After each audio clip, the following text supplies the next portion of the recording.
Jim did such a good job on the illustrations that I literally gasped on looking at a couple of them, because they were exactly what I'd imagined. I think he really felt the story the way that I feel the story, so we couldn't have had anyone better. Working with Jim was a wonderful experience. We worked through my editor, Ruth. I was giving feedback and Jim was sending me roughs, and then my editor would sort of adjudicate in the middle. She'd make final decisions on certain things. So it was really the three of us were working together to make sure the pictures were exactly what we wanted. But actually, I hope Jim would say that it was a pretty easy job, because he got it right so often the first time that Ruth and I didn't really have much cause to change anything.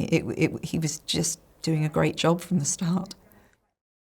So I remember that in 2012, when I'd had the idea and I was now thinking seriously about it, and our family was on holiday somewhere very hot. And while everyone else is on the beach or swimming, I'm under a big sunshade with a notebook, and I was starting to work out what the land of the lost would be like. The deeper into the land of the lost that Jack and the Christmas pig go, the stranger things become.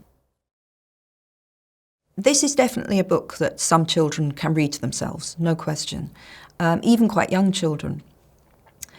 At the same time, I've always loved the idea that my books are being read aloud at bedtime. And I think that this book, The Christmas Pig, does lend itself, I think, particularly well to being read aloud to younger children.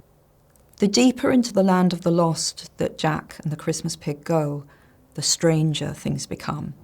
And there are some concepts in the book that I think could lead to some really interesting conversations between adults and children.